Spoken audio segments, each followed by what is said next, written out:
G'day, Ashley here. I had a new patient the other day who's prompted me to make this video. So their opening line when they came into the office or into the room here was, "I'm terrified of your profession." So they obviously had a lot of faith in their colleague that referred them to us, or their colleague's opinion in us. But their main concern was around the cracking noise that we're probably well known for, and they didn't want to proceed with things until I'd adequately explained what it is we do as a profession, etc. So what is that cracking noise? It's probably our biggest, by far most commonly asked question.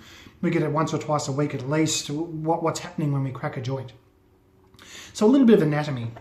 If we look at a knee joint here, most joints in our body are what we call synovial joints. So two bones, 1, 2, with a bit of cartilage on either side. So you see the shinier surface there, that's cartilage.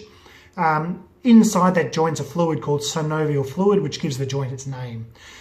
That joint is then bound up by capsules, so ligaments all around that joint that keep that fluid contained, help protect the joint from certain shear forces, etc. It's really hard. So if we've got two bones that butt up against each other, if we slowly separate them, more synovial fluid can flow into the joint there nice and easily. But if we quickly separate it, that quick movement of fluid can't happen. So we've got quite a lot of negative pressure. So the fluid inside that joint no longer has the normal hydrostatic pressure on it, has a lot of negative pressure instead, which helps to pull out the dissolved gas within that fluid. Not dissimilar to when you open a fizzy drink bottle. So a fizzy drink bottle, when it's packed or packaged, has a lot of pressure on it, and it helps dissolve extra carbon dioxide within that drink. Put a lid on it, seal it, that extra pressure builds, and you can dissolve more carbon dioxide than you normally could under normal atmospheric pressure. Take the lid off, that pressure equalizes, you no longer have that pressure difference, and you can no longer keep that carbon dioxide dissolved in the fluid. Out comes the carbon dioxide and you get the bubbly drink. Same thing here. If I separate the joint quickly, you have a lot less pressure on that fluid than there was there before.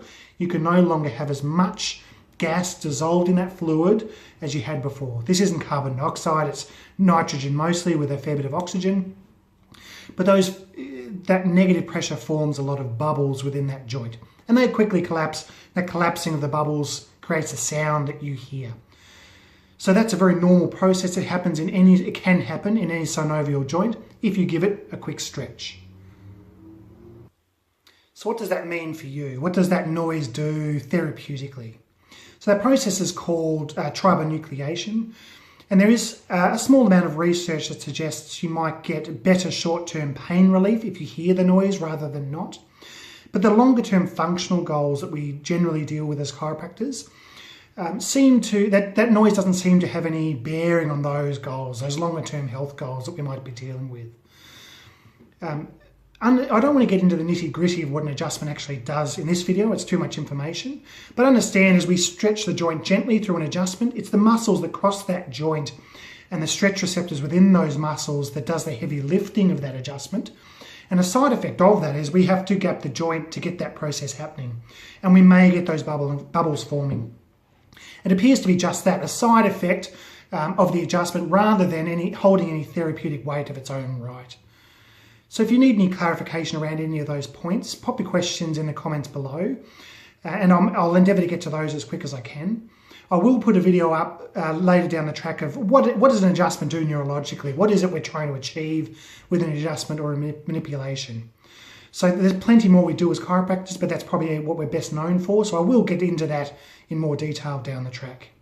So pop those comments below and I'll get to them as soon as I can. Thanks.